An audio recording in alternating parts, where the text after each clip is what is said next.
Hello friends, Afzal IAS academy में आप सभी का बहुत बहुत स्वागत है। फ्रेंड्स, मैं हूं मोहम्मद अफजल और मैं अफजल आईएएस एकेडमी के यूट्यूब चैनल पर आज आप सबके लिए जो है एक तोहफा लाया हूं और उस तोहफे का नाम है भारत के भूगोल की श्रृंखला।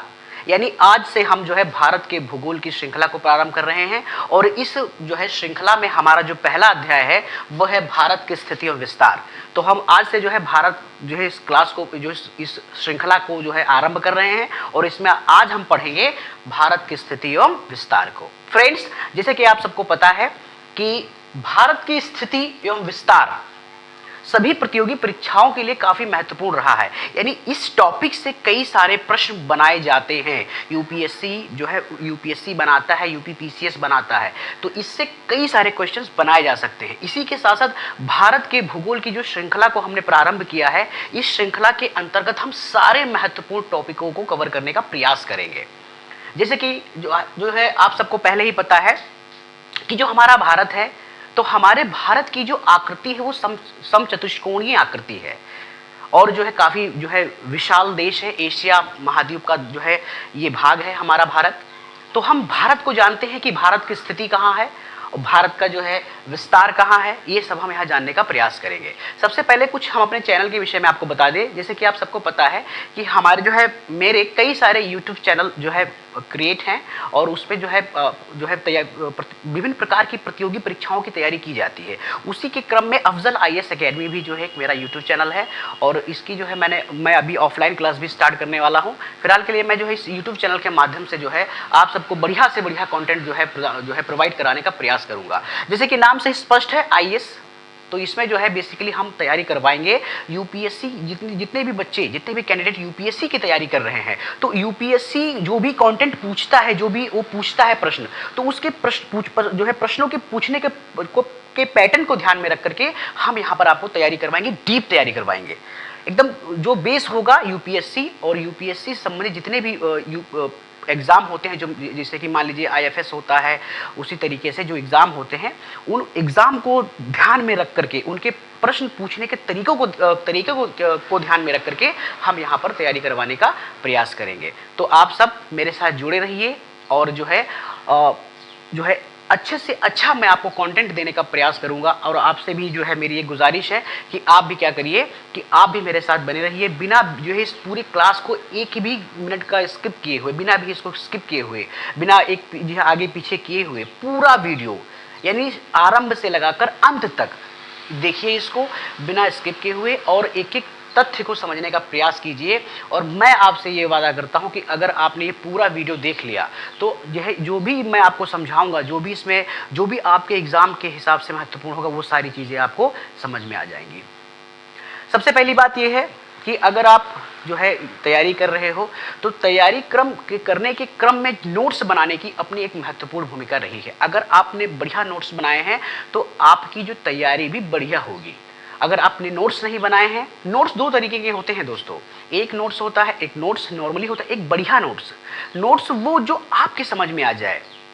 कभी भी बाहर से नोट परचेस ना करिए, खुद से नोट्स बनाइए। जिस तरीके से जब मैं तैयारी करता था तो मैं मेरे नोट्स आपको दिखा देता हूँ। देखिए इस तरीके से जो है मैं नोट्स बनाता था। इस तरीके से आप भी नोट्स बनाते जाइए, एकदम इस तरीके से। और इस तरीके से मैप के द्वारा आपको नोट्स बनाने हैं। इसी तरीके से तो आपको भी नोट्स बनाने हैं और विभिन्न प्रकार के कलरों का आपको प्रयोग करना है उसमें कि जो है नोट आपके आकर्षक लगे। और इस प्रकार की आप कॉपी खरीद लीजिए और इसी तरीके से आप भी क्या करिए, नोट्स बनाते जाइए। तो नोट्स बहुत ज़रूरी है। नोट्स से क्या फ़ायदा होता है कि अगर आप नोट्स बना लेंगे तो आपको जो है तो रिवीजन करने में आसानी होगी। तो ये चीज़ें आपको यहाँ पे ध्यान देनी है। इसी तरीके से एक ब्लैंक स्पाइरल नोटबुक ले लीजिए और अपने नोट्स को बनाते जाइए। जो भी मैं आपको यहाँ बताऊँ उसका आप यहाँ पे नोट आपको बनाना है। तो चलिए स्टार्ट करते हैं आज की अपनी क्लास और देखते हैं भारत की स्थिति और विस्तार। तो भारत की स्थिति और विस्तार यानी भारत की स्थिति और विस्तार जानने से पहले हमें जो है पृथ्वी के विषय में थोड़ा बहुत जान लेते हैं, क्योंकि जो भारत है वो पृथ्वी पर स्थित है। तो हम पहले पृथ्वी की स्थिति के बारे में जान लेते हैं, पृथ्वी के बारे में कुछ महत्वपूर्ण तथ्यों के बारे में जान लेते हैं। उसके बाद हम जानेंगे भारत की स्थिति और विस्तार के बारे में। तो जैसे कि आप सबको पता है कि जो हमारी पृथ्वी है वो गोल है। बहुत सारे लोग ये कहते हैं, लेकिन अगर मैं आपसे ये कहूं कि हमारी पृथ्वी जो है तो वो पूरी तरीके से गोल नहीं है। वो कहीं कहीं पर चपटी हुई है और कहीं कहीं पे उभरी हुई है। वो जो है भूमध्य रेखा पे उभरी हुई है और ध्रुवों पे चपटी हुई है।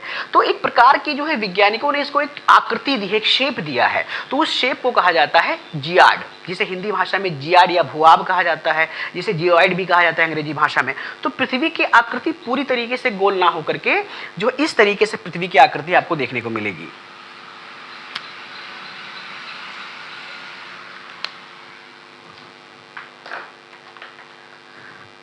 कुछ इस तरीके से आपको पृथ्वी देखने को मिलेगी, कहीं पर इस तरीके से, पूरी तरीके से गोल पृथ्वी नहीं है। और इसको कहा जाता है, अंग्रेजी भाषा में इसे कहेंगे जियोइड, या हिंदी में इसे जियाड भी कहा जाता है, या भूआब। तो इस प्रकार की पृथ्वी की हमारी शेप है। अब आपको याद रखना है, कई जो है विभिन्न प्रकार की पृथ्वी परीक्षाओं में पूछा जा सकता है कि पृथ्वी की आकृति कैसी है। तो आपको ये याद रखना है, पूरी पूर्णता गोल ना होकर के उसकी जो आकृति है वो जियाड आकृति पृथ्वी की है। आपने पृथ्वी देखा होगा और पृथ्वी के साथ साथ आपने पृथ्वी का प्रतिरूप ग्लोब देखा होगा। और ग्लोब में आप लोगों ने देखा होगा कुछ प्रकार की रेखाएं खींची हुई होती हैं। कुछ रेखाएं होती हैं जो पूर्व से पश्चिम होती हैं, कुछ रेखाएं होती हैं जो उत्तर से दक्षिण खींची हुई होती हैं ग्लोब पर। ये रेखाएं बेसिकली कहलाती हैं जो है, ये जो पूर्व से पश्चिम खींची हुई होती है, ये रेखाएं कहलाती हैं आपकी अक्षांश रेखाएं, जिन्हें अंग्रेजी भाषा में कहा जाता है लैटिट्यूड। और कुछ रेखाएं जो उत्तर से दक्षिण की ओर खींची होती हैं, ये रेखाएं कहलाती हैं आपकी लॉन्गिट्यूड, अर्थात देशांतर रेखाएं।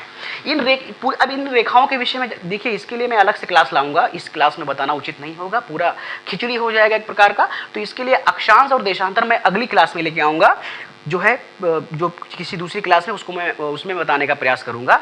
इस क्लास में सिर्फ हमारा जो मेन फोकस होगा वो भारत की स्थिति और विस्तार का ही होगा। तो इन जो है आपको ग्लोब पर अक्षांश और देशांतर जो है रेखाएं देखने को मिलेंगी। इन रेखाओं के विषय में सबसे पहले जान लीजिए कि जो अक्षांश और देशांतर रेखाएं हैं, ये पूर्णतः काल्पनिक रेखाएं होती हैं। मतलब ये रेखाएं वास्तविक में होती नहीं हैं, इनका कोई वजूद अस्तित्व नहीं होता है। वैज्ञानिकों ने अपनी सहायता के लिए और जो है किसी चीज़ों के अध्ययन के लिए इनको खींच रखा होता है। जैसे कि जो अक्षांश रेखाएं होती हैं, इन रेखाओं की सहायता से हम किसी स्थान की स्थिति का पता लगाते हैं, और देशांतर रेखाओं के जो है देशांतर रेखाओं के द्वारा हम जो है समय का पता लगाते हैं कि भाई समय का पता लगाते हैं बेसिकली। तो ये रेखाएं बेसिकली यही होती हैं। तो आपने पृथ्वी पे देखा होगा, तो पृथ्वी पर आपको कुछ इस प्रकार से, हम पहले पृथ्वी का ड्रॉ कर लेते हैं चित्र। कुछ इस तरीके से आपने पृथ्वी देखी हो, और तो इसमें जो है आपने देखा होगा कि कुछ इस तरीके से एक जो पृथ्वी को बीचों बीच से, पहले हम ग्लोब देख लेते हैं इस प्रकार से, इस तरीके से आपने रेखा देखी होगी।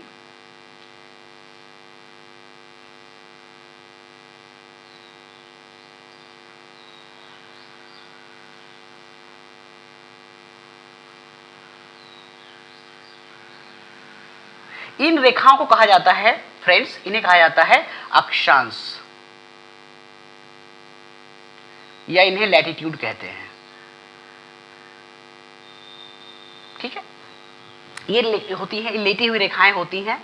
और इन रेखाओं के विषय में जान लीजिए कि ये एकदम समांतर रेखाएं होती हैं, यानी एक दूसरे को काटती नहीं हैं, और ये इस तरीके से पश्चिम से पूर्व या पूर्व से पश्चिम खींची हुई होती है रेखाएं ये। अब इन रेखाओं के साथ साथ कुछ रेखाएं होती हैं जो ऊर्ध्वाधर होती हैं, यानी ये मान लीजिए ये आपका हो गया, ये आपका उत्तर हो गया, और ये आपका दक्षिण हो गया। तो कुछ रेखाएं इस तरीके से भी आपको देखने को मिलेंगी, इस तरीके से। अब ये रेखाएं चूंकि इस तरीके से आपने देखा होगा ग्लोब पे, कुछ इस तरीके से,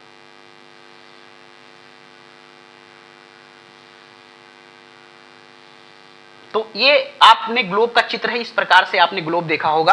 अब इसमें जो बीच में ये रेखा है, जो रेखा आप ये देख पा रहे हो, ये रेखा ये है 0 डिग्री। इसके ऊपर यहां पर भी 90 जो है रेखाएं, ऊपर भी 90 हैं और नीचे भी 90 हैं। और एक रेखा जो बीच में आप ये देख पा रहे हो, ये वाली, ये 0 डिग्री पे खींची हुई होती है, 0 डिग्री पे खींची हुई होती है सीधी। और इसके इधर भी 180 होती है और इधर भी 180 रेखाएं खींची हुई होती है। तो इस प्रकार से ग्लोब आपने देखा होगा। तो ये रेखाएं वास्तविकता में काल्पनिक रेखाएं होती हैं, इनका कोई वजूद नहीं होता है। इनकी सहायता से हम समय और जो है किसी जो है समय या किसी स्थान की स्थिति का पता लगाने के लिए इनका हम क्या करते हैं, इनको खींचते हैं। अब इन रेखाओं के, ये रेखाएं तो बहुत सारी रेखाएं हैं, लेकिन कुछ महत्वपूर्ण रेखाएं भी हैं। उन रेखाओं को भी हमें यहां पर आपको जानना है। तो इसको हम मिटा देते हैं।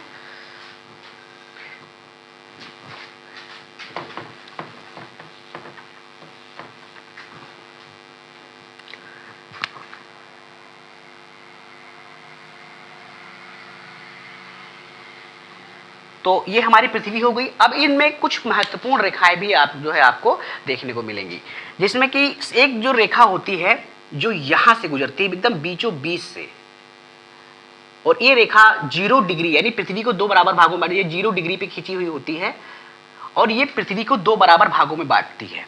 ऊपर का हो जाता है उत्तरी गोलार्ध और नीचे का क्या हो जाता है, दक्षिणी गोलार्ध। देख लीजिए यहां पे मैं लिख देता हूं आपको, ये हो जाएगा आपका उत्तरी गोलार्ध और ये हो जाएगा आपका दक्षिणी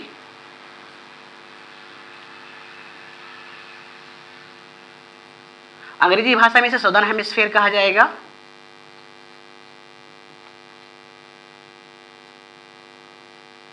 ठीक है, और इसे नॉर्दर्न हेमिस्फीयर कहा जाएगा।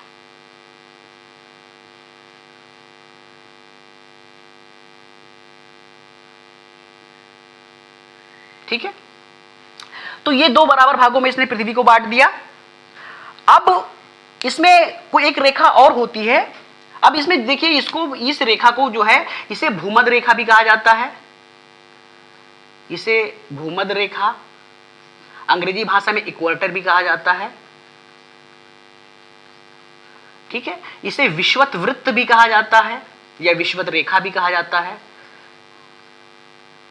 देखिए, विषुवत रेखा क्यों कहा जाता है या इसे विषुवत वृत्त भी क्यों कहा जाता है, क्योंकि वृत्त का अर्थ होता है, क्योंकि इसको जो अक्षांश को हम जो है तो संज्ञा देते हैं, क्योंकि ये पूरी पृथ्वी को, यानी ये जो वृत्त है ये इधर से भी नहीं, इसने पूरी पृथ्वी को घेर के रखा हुआ होता है, इसी के लिए हम अक्षांश को वृत्त की संज्ञा देते हैं।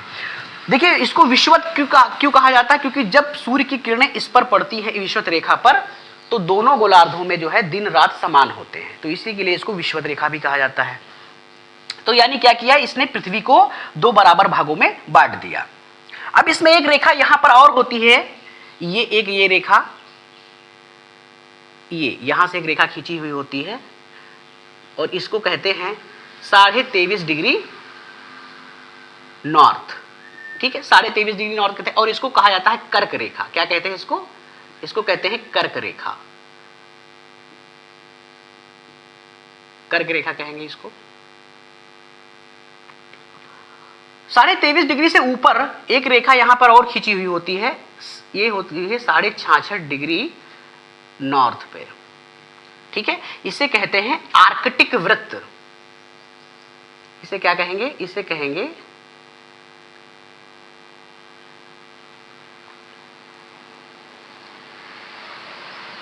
कहेंगे आर्कटिक वृत्त कहेंगे। ठीक है, आर्कटिक वृत्त कहेंगे।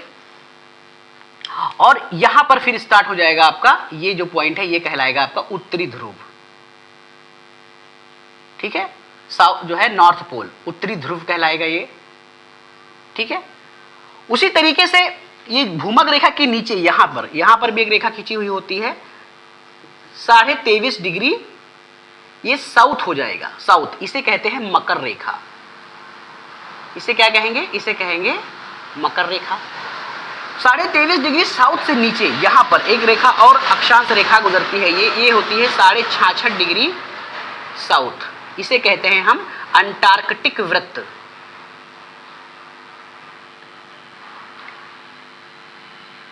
अंटार्कटिक वृत्त।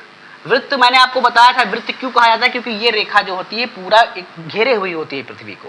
तो ये जो है प्रमुख जो है कुछ महत्वपूर्ण रेखाएं यहां पे खींची हुई होती है, और यहां पर क्या हो जाएगा आपका दक्षिणी ध्रुव। ये जो है आपका दक्षिणी ध्रुव हो जाएगा, यानी साउथ पोल हो जाएगा।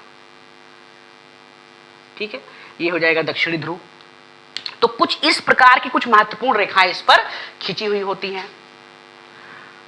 ऊपर का जो हो जाएगा आपका उत्तरी ध्रुव और नीचे क्या हो जाएगा आपका दक्षिणी ध्रुव। इसी के साथ ही साथ आप समझ लीजिए, एक रेखा जो मैंने आपको यहां बताई थी, यानी ये जो उत्तरी ध्रुव को दक्षिणी ध्रुव से मिलाती है, इस रेखा को बेसिकली कहा जाता है प्राइम मेरिडियन लाइन। क्या कहा जाता है इसको, प्राइम मेरिडियन लाइन। इसे कई अलग अलग नामों से जाना जाता है। इसे जो है प्रधान यामोत्तर रेखा भी कहा जाता है, इसे ग्रीचविन मीन टाइम भी कहा जाता है, इसे कई नाम से इसे हिंदी में बेसिकली कहा जाता है प्रधान यामोत्तर रेखा, या इसे ग्रीन विच मीन टाइम ये भी कहा जाता है। इस रेखा का काम क्या होता है कि ये भी पृथ्वी को दो बराबर भागों में बांटती है। देखिए इधर का जो ये हिस्सा हो जाएगा, ये वाला हिस्सा, ये वाला हिस्सा, ये हो जाएगा आपका पूर्वी गोलार्ध, पूर्वी गोलार्ध, और इधर वाला जो ये हिस्सा हो जाएगा, ये हिस्सा हो जाएगा आपका पश्चिमी गोलार्ध। ठीक है, तो इसने क्या किया, इसको थोड़ा अलग हम देख लेते हैं। यहां पर आप थोड़ा कंफ्यूज जाओगे। देखिए ये आप मिटा देता हूं, फिर अलग इसको समझाने का आपको प्रयास करता हूं। इसको आप जो है नोट जरूर करते जाइए, देखते जरूर जाइए इसको। तो इसको मैं मिटा देता हूं यहां पे।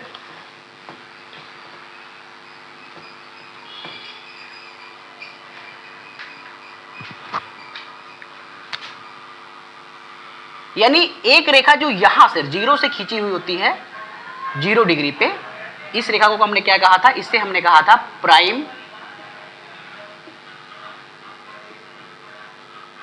मेरिडियन लाइन या प्रधान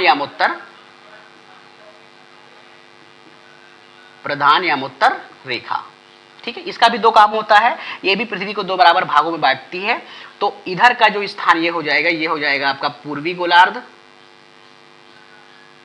पूर्वी गोलार्ध, और इधर का जो ये स्थान ये हो जाएगा, ये हो जाएगा आपका पश्चिमी गोलार्ध।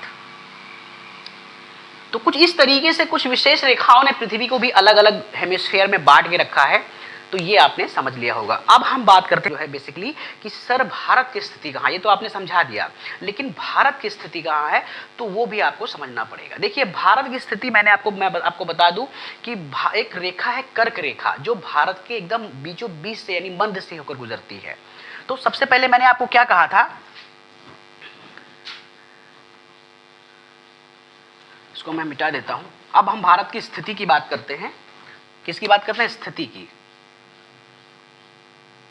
की बात करते हैं। तो देखिए ये हमारा ये पृथ्वी है, और इसमें दो रेखाएं इस तरीके से, ये रेखा ये हो गई, इसने दो बराबर भागों में पृथ्वी को बांटा। ये एक रेखा यहां से गुजरी, ये हो गई आपकी 23.5 डिग्री नॉर्थ। इसने क्या किया, ये कर्क रेखा हो गई, बेसिकली कर्क रेखा।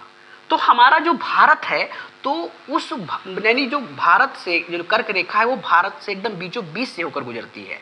यानी मान के चलिए अगर ये हमारा भारत हो गया प्यारा, इस तरीके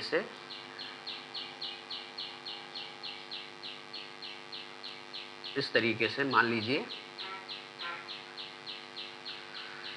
तो ये जो रेखा है ये भारत के बीचों बीच से होकर गुजरती है। अब यहां पर आप समझने का प्रयास करिए, जैसे कि मैंने आपसे क्या कहा था कि ये 0 डिग्री हो गई, इसे कहा जाता है प्रधान यामोत्तर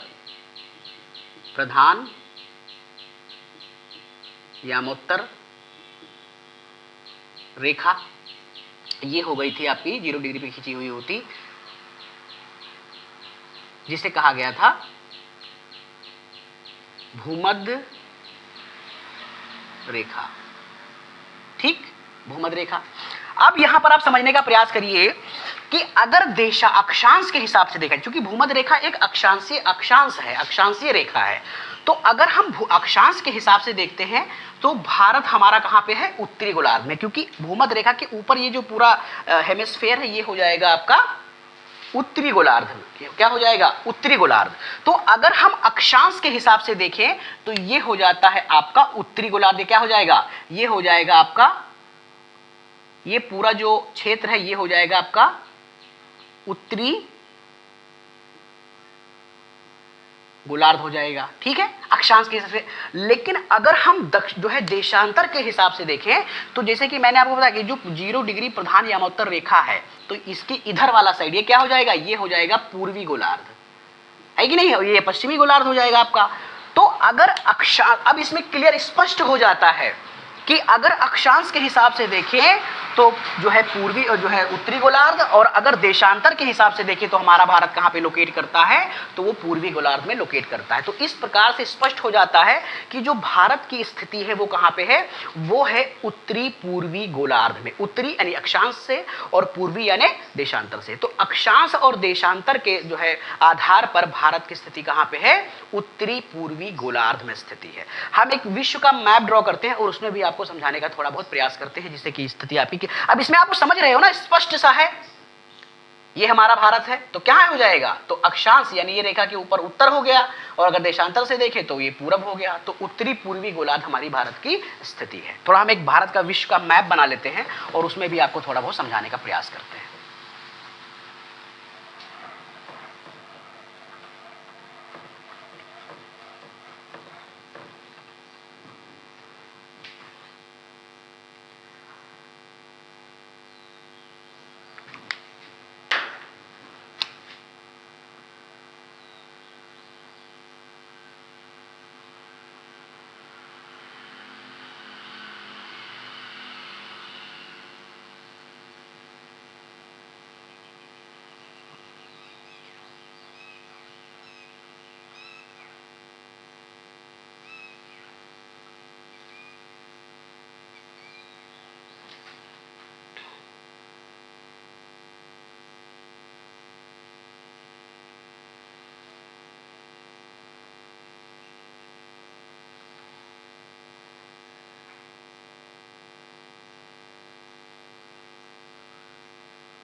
कुछ इस तरीके से आपको जो है विश्व का मैप देखने को मिलेगा। तो इसमें भी हम देखते हैं, आपको समझाने का प्रयास करते हैं, क्योंकि इसमें जो है, अब मैं आपको बता रहा हूं इसमें, जैसे कि मैंने आपको बताया था कि जो भूमध्य रेखा है वो यहां से गुजरती है, क्योंकि यहां से भूमध्य रेखा गुजरती है। ये रेखा क्या है, इसके नीचे से भूमध्य रेखा गुजरती है, और जो कर्क रेखा है यहां से एकदम बीचों बीच से गुजर रही होती है। कर्क रेखा एकदम बीचों बीच से गुजर रही होती है, और यहां पर मैं खींच देता हूं जो है ये रेखा। तो इससे भी स्पष्ट हो जाता है कि भूमध्य रेखा के ऊपर है यानी उत्तरी गोलार्ध में है। और अगर बात की जाए, ये देशांतर रेखा है, 0 डिग्री देशांतर रेखा, तो इसके हिसाब से भारत कहाँ है, पूर्वी में है, पूर्वी हेमिस्फीयर में, यानी ईस्टर्न हेमिस्फीयर है। तो इससे स्पष्ट होता है कि जो भारत है तो वो कहाँ पर है, तो वो है उत्तरी पूर्वी गोलार्ध में। इसको मैं मिटा देता हूं।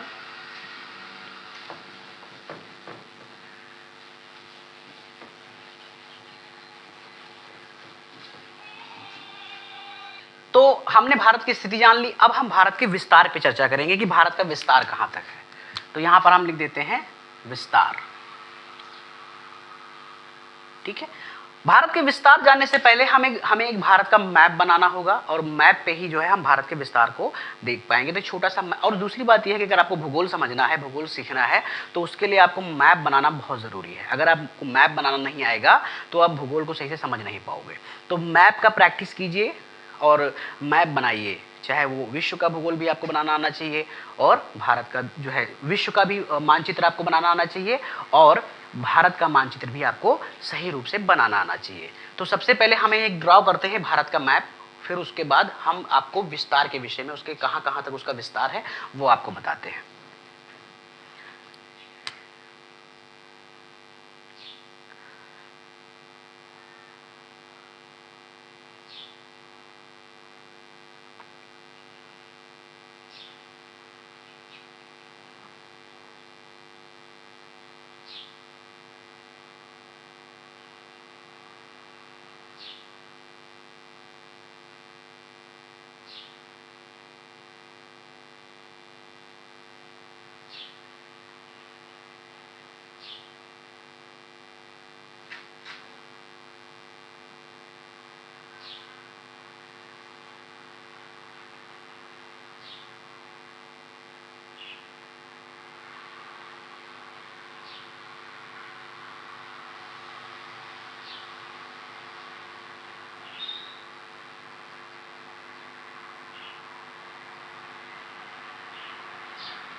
तो कुछ इस तरीके से आपको भारत का मैप बनाना आना चाहिए और उसमें आपको समझना चाहिए। तो हमने आपको जो है, हमने अब तक ये जाना कि जो भारत है तो वो हमारा स्थित है कहाँ पे, उत्तरी पूर्वी गोलार्ध में स्थित है, यानी उत्तरी तरीके से। तो हम यहाँ पर ये लिख देते हैं कि मान लीजिए ये जो है आपकी, ये आपकी भूमध्य रेखा है कि नहीं है, ये भूमध्य रेखा है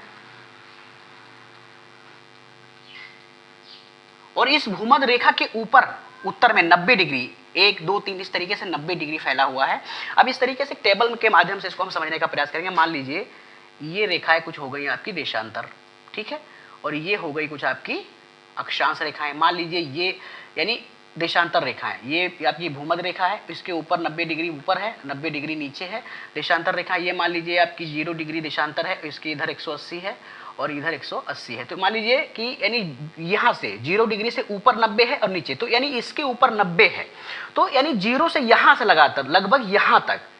तो भारत की अगर हम बात करते हैं भारत के विस्तार की, तो भारत का विस्तार यहाँ से स्टार्ट होता है, यानी 8 डिग्री, यानी यहाँ से 1 2 3 4 5 6 7 8, तो 8 डिग्री 4 मिनट जो है नॉर्थ से, यहां पर आपको ये याद रखना है नॉर्थ है, ऊपर वाला उत्तरी गोलार्ध ही है, तो 8 डिग्री 4 मिनट नॉर्थ से लगा करके यहां पर 37 डिग्री 6 मिनट नॉर्थ तक भारत का अक्षांशीय विस्तार है। ठीक है, यानी अक्षांशीय विस्तार की बात करें तो भारत का जो अक्षांशीय विस्तार है वो 8 डिग्री 4 मिनट नॉर्थ से 37 डिग्री 6 मिनट फैला हुआ है, भारत का अक्षांशीय विस्तार है। ठीक है, ये अक्षांश। बात करते हैं भारत का देशांतरीय विस्तार कहाँ है। हम जो है आगे जो है आपको इसके अंतिम बिंदु बताएंगे, यानी अंतिम बिंदु यही होगा आपका, कैप कमोरिन होगा। तो ये आपको यहाँ पे समझना, आगे मैं इसको जो है चर्चा करूंगा। तो 8 डिग्री 4 मिनट से लगा करके 37 डिग्री 6 मिनट तक भारत का जो है अक्षांशीय। अब देशांतरीय विस्तार की बात करें तो यहाँ पर 68 डिग्री 7 मिनट जो है ईस्ट से, यानी पूर्व से, क्योंकि भारत हमारा कहाँ है, पूर्वी गोलार्ध में है, तो 68 डिग्री पूर्वी गोलार्ध जो है देशांतर से यहां पर 97 डिग्री 25 मिनट पूर्वी देशांतर तक भारत का क्या है, देशांतरीय विस्तार है। ये आपको यहां पर समझना है, इस तरीके से ये चीजें आपको समझनी है। यानी इसका अक्षांशीय विस्तार कितना है, 8 डिग्री 4 मिनट से 37 डिग्री 6 मिनट तक इसका अक्षांशीय विस्तार है। और बात करते हैं हम इसका देशांतरीय विस्तार, तो 68 डिग्री 7 मिनट से 97 डिग्री 25 मिनट तक इसका देशांतरीय विस्तार है। अब हम इसमें देखते हैं कि जो ये देशांतर रेखा, यानी यहां से लगा करके इस कोने तक, इन जो है इतने इस भाग में, इस क्षेत्र में कितनी जो है अक्षांश रेखाएं गुजरती हैं, ये भी देखना है। तो इसको हम देखते हैं। तो इसके लिए सीधा सा मेथड ये है कि आपको इसमें 37 डिग्री ले, मान लीजिए ये आपका 37 डिग्री 6 मिनट को हम माइनस करेंगे या उसको घटाएंगे 8 डिग्री 4 मिनट, जब इसको हम घटाएंगे तो कुछ निकल के आता है 29 डिग्री 2 मिनट निकल के आता है, यानी लगभग हम कह सकते हैं 30 डिग्री। कितना कह सकते हैं, 30 डिग्री हम कह सकते हैं। और अगर हम लगभग 30 आ गया, अब हम बात करते हैं कि यहां सर 68 डिग्री 7 मिनट से इस बिंदु से लगा करके इस बिंदु तक कितनी जो है देशांतर रेखाएं गुजरती हैं, वो भी महत्वपूर्ण। तो उसके लिए भी यही रूल अप्लाई होता है। तो इसमें भी हमको क्या करना पड़ेगा, 97 degree 25 minute minus 68 degree 7 minute, जब इसको हम यहां माइनस करेंगे तो ये लगभग 29 डिग्री 18 मिनट निकल के आएगा, लगभग ये भी 30 आएगा, 30 ये भी लगभग आएगा। अब इससे एक बात ये स्पष्ट हो जाती है कि जो भारत की आकृति है वो कैसी है, वो है समचतुष्कोणीय। भारत की आकृति कैसी है, समचतुष्कोणीय,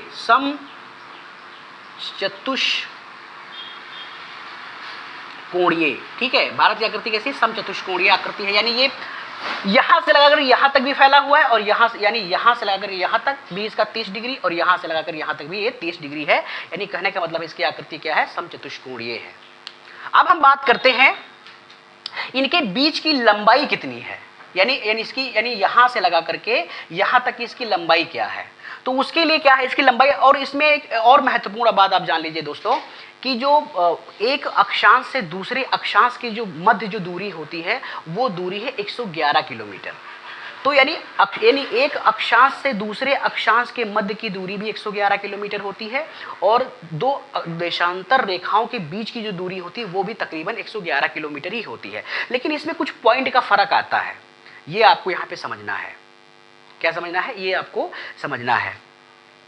तो मान के चलिए कि अगर हम इसके यहां से यहां तक की, अगर हम यहां से लगा करके इस पॉइंट से लगा करके इस पॉइंट की इसकी जो है हम लंबाई की बात करें तो इसकी लंबाई लगभग आती है 3214 किलोमीटर।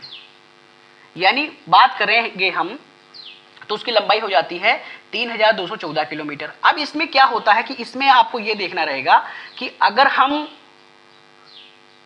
ये हो जाएगी और यहां से लगा करके यहां तक इसकी जो लंबाई हो जाएगी, जो इसकी चौड़ाई हो जाएगी वो हो जाएगी 2933 किलोमीटर। ठीक है, इसकी लंबाई की बात करें तो 3214 और इसकी चौड़ाई की बात करें तो 2933 इसकी चौड़ाई है। अब हम इसको देखते हैं। देखिए इसको जब हम करेंगे यहां से गणना करेंगे, जैसे मान लीजिए अगर 29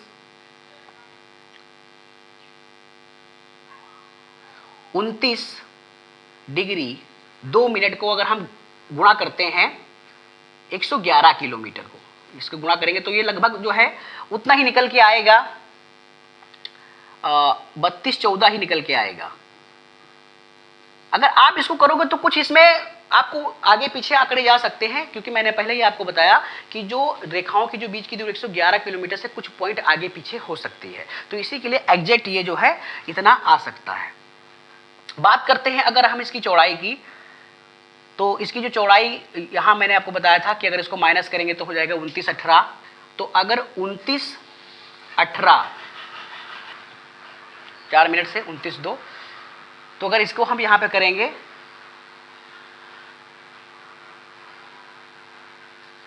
तो यानी लगभग जो है सेम वही सब चीजें इसमें जो है आ जाएंगी। तो यानी अगर हम इसको 2918 मिनट को इसको अगर हम करते हैं, इससे गुणा करते हैं 111 से, तो ये लगभग जो है 2933 निकल के आता है। तो यानी कुछ जो है तो ये वेरिएशन हमको देखने को मिलता है। जैसे कि अब इसमें आपके मन में प्रश्न उठ रहा होगा, आप कहोगे सर आपने कहा था कि इसकी जो है लगभग 30 ही है, तो ये वेरिएशन क्यों देखने को मिलता है? तो इसमें वेरिएशन पहले हम इसको देखते हैं कि इसमें वेरिएशन निकलता कितना है। तो 3214 माइनस 2933, तो अगर ये हमें इसको अगर हम घटाव करेंगे तो यहाँ पे 281 जो है किलोमीटर इसमें हमें अंतर देखने को मिलेगा। ये अंतर क्यों आता है? तो इसमें सीधा सा अंतर है, क्योंकि इसमें मैंने आपको बताया था कि जो देशांतर रेखाएं होती, जैसे कि मैंने आपको क्या कहा था कि मान लीजिए ये पृथ्वी है और इस पृथ्वी में जो ये अक्षांश रेखाएं होती हैं तो ये एक दूसरे को जो है काटती नहीं है, समांतर खींची हुई होती हैं और इनकी जो बीच की दूरी होती है वो लगभग समान होती है। मैंने आपको क्या कहा था, इनकी जो बीच की दूरी होती है वो लगभग जो है तो 111 किलोमीटर होती है। कम ज़्यादा पॉइंट में अंतर है इसका, इतना डीप नहीं जाएंगे वरना बहुत ज़्यादा आपको वो हो जाएगा, तो हमें कुछ जो है मोटा मोटा आपको समझना है। तो इनकी जो बीच की दूरी होती है वो होती है 111 किलोमीटर और ये समांतर होती है। लेकिन जो देशांतर रेखाएं होती हैं, आप यहाँ देखोगे यहाँ से देशांतर रेखाएं जब हम खींचेंगे तो ये जो भूमध्य रेखा पे तो इनकी दूरी समान है, लेकिन जैसे जैसे ये भूमध्य जो है ध्रुवों पे जाती है इनकी बीच की दूरी जो होती है वो कम होती जाती है। तो वही जो है कम जो दूरी हो रही है भूमध्य रेखा जो है ध्रुवों पर, तो वही हमें जो है यहाँ पर ये इतनी ये कमी हमें आपको देखने को मिलती है। तो ये चीजें आपको यहाँ पर समझनी है। अब हम बात कर लेते हैं भारत के अंतिम बिंदु के विषय में कि भारत का कौन सा कहां पे जो है अंतिम बिंदु है, वो हम यहां पर देख लेते हैं। तो इसको मैं मिटा देता हूं।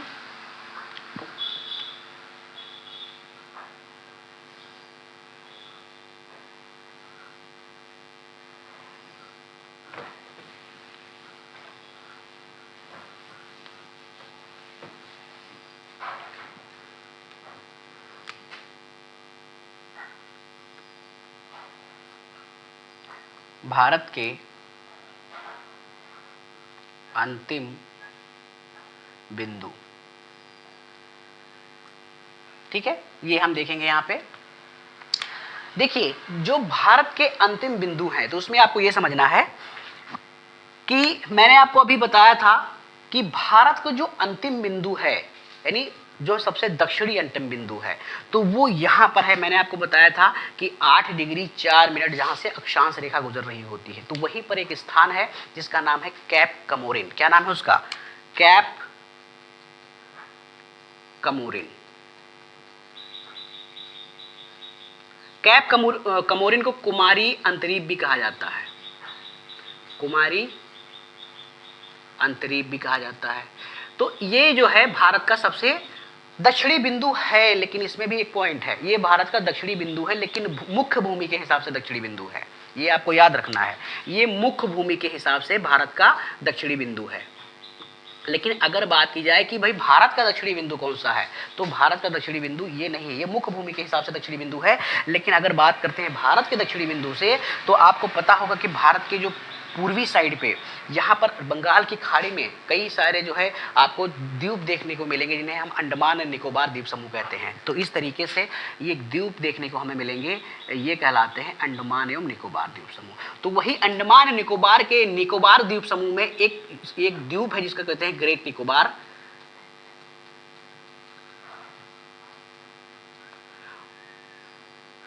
और इसका जो ये यहाँ पर यानी भूमध्य रेखा मान लीजिए ये है, तो भूमध्य रेखा से ये जो इसकी जो ये जो यहाँ पर है, ये जो है ये 6 डिग्री 45 मिनट पर स्थित है। इसकी जो अवस्थिति है वो कितनी है? 6 डिग्री 45 मिनट पर इसकी अवस्थिति है।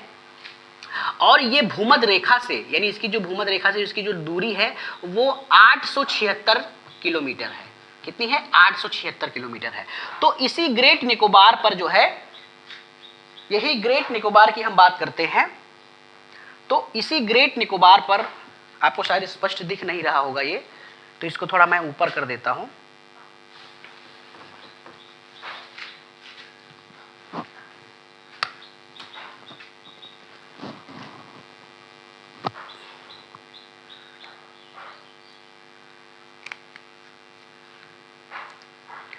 ये आपको शायद दिख नहीं रहा है, थोड़ा इसको ऊपर मैं कर देता हूं इस तरीके से।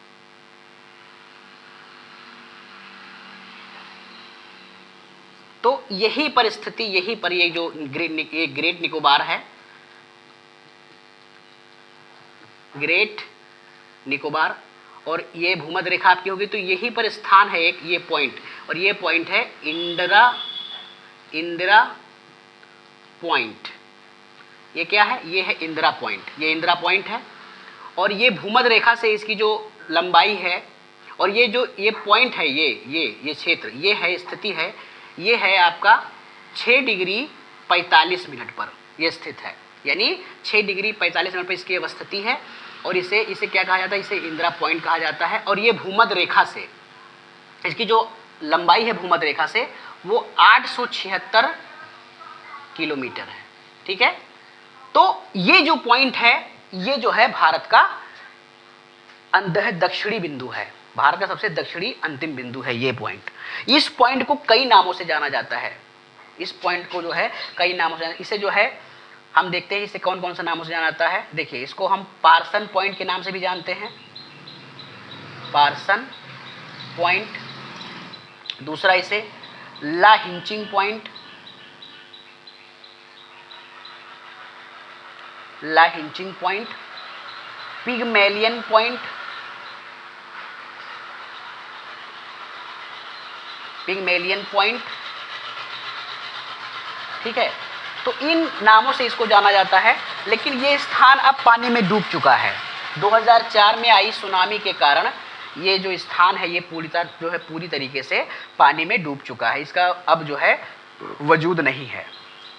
तो ये हो गई भारत के जो है दक्षिणी बिंदु की बात करते हैं। अब भारत के बाद जो है सबसे उत्तरी बिंदु की बात करते हैं। तो भारत का सबसे उत्तरी बिंदु यहाँ पर स्थित है, ये लद्दाख में है, जिसको कहते हैं इंदिरा कॉल। इसे क्या कहेंगे? इंदिरा कॉल कहेंगे। ये पड़ता है लद्दाख में, पहले ये जम्मू कश्मीर में था, लेकिन अब ये लद्दाख में पड़ता है। भारत का सबसे उत्तरी बिंदु कौन सा है? इंदिरा, लिख देते हैं इंदिरा कॉल, ये भारत का सबसे उत्तरी बिंदु है। बात करते हैं भारत की सबसे पूर्वी बिंदु की। तो भारत का सबसे पूर्वी बिंदु इस स्थान पे है, यही जो जहाँ से गुजरती है 97 डिग्री 25 मिनट जो है पूर्वी देशांतर रेखा गुजरती है वहीं पर। इसको कहते हैं किबिथु, किबिथु, या इसे वलांगू भी कहा जाता है। ठीक है, तो ये भारत का सबसे क्या है, पूर्वी जो है बिंदु है, अंतिम बिंदु है भारत का। बात करते हैं भारत का सबसे पश्चिमी बिंदु कौन सा है, तो यहाँ पर एक स्थान है जिसको कहते हैं, ये कई नाम, इसे हम गौर मोता भी कहते हैं, कहीं कहीं लिखा मिलता है, कहीं कहीं जो है घुहर मोता भी लिखा मिलता है। ये पड़ता है कच्छ के रण क्षेत्र में पड़ता है, सरक्रिक के स्थान पर जो है स्थान है, जो है वहीं पर एक मानसरोवर झील भी है, और ये बेसिकली पड़ता है आपका गुजरात में। तो कुछ इस तरीके से जो है आपने इसको यहां पर जान लिया है, भारत के जो है अंतिम जो है बिंदु आपने यहां पर जाना है। तो अब हम जो है कुछ और पॉइंट इसमें जानने का प्रयास करेंगे। इसको मिटा देता हूं मैं।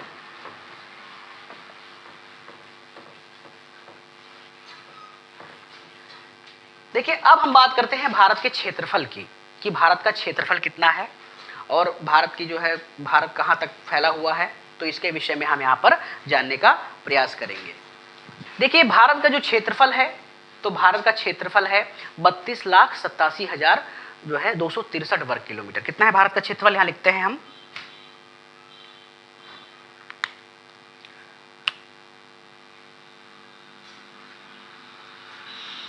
भारत का क्षेत्रफल कितना है, 32,87,263 वर्ग किलोमीटर। ठीक है, क्षेत्रफल की दृष्टि से जो भारत है वो 7वां स्थान रखता है। जो है नेशन डेमोग्राफिक ईयर बुक 2015 के अनुसार जो है भारत का क्षेत्रफल की दृष्टि से 7वां स्थान है। तो हम लिख देते हैं उसका नाम यहां पर, नेशन डेमोग्राफिक ईयर बुक 2015 के अनुसार भारत का कौन सा स्थान है, भारत का स्थान है 7वां। एक ग्राफ के माध्यम से इस जो है इस डेमोग्राफिक ईयर बुक के अनुसार जो है आंकड़े बताए गए थे, और उसमें बताया गया था कि किस तरीके से भारत का जो है 7वां स्थान है। तो उसको हम यहाँ देखने का प्रयास करते हैं। यहाँ पे ग्राफ बनाते जाते हैं और ग्राफ के माध्यम से हम समझते जाते हैं। जो सबसे बड़ा ये ग्राफ था, ये था आपका रूस। ये क्या था, ये रूस था। रूस के बाद जो दूसरे नंबर पे है वो है कनाडा। कनाडा के बाद आपका है यूएसए है। यूएसए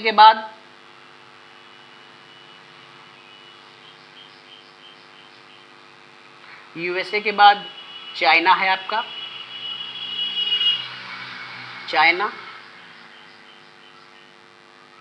चाइना के बाद 5वें नंबर पर ब्राजील है।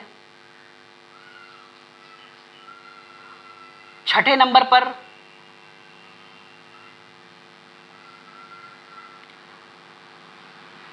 पर आपका ऑस्ट्रेलिया है।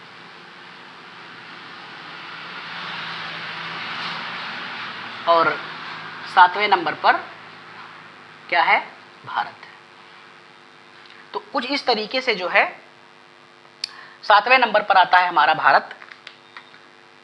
ये नेशन डेमोग्राफिक ईयर बुक के अनुसार जो है, तो इतनी इसकी जो क्या है, इतनी इसकी जो है क्षेत्रफल की दृष्टि से ये स्थानीय रखता है। बात करते हैं कि कुल जो है विश्व भूभाग का भारत जो है तो टोटल 2.4% है, यानी कुल विश्व के भूभाग का 2.4% हमारा भारत है। यहाँ लिखते हैं हम,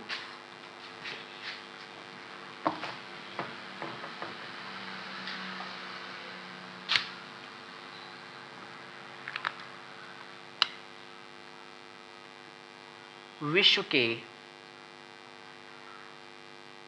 कुल भू भाग का भारत 2.4% है, कहीं कहीं 2.43 भी आता है, तो इसमें आपको कंफ्यूज नहीं होना है, ये है। और भारत में विश्व की लगभग 17.5% जनसंख्या भारत में, यानी विश्व की कुल, यानी विश्व की जो है 17.5% जनसंख्या अकेले भारत में निवास करती है। तो यानी विश्व की, या कह लीजिए कुल जो है विश्व की लगभग 17.5%, यानी जितनी जो है पूरे विश्व में जनसंख्या है, उस जनसंख्या का 17.5%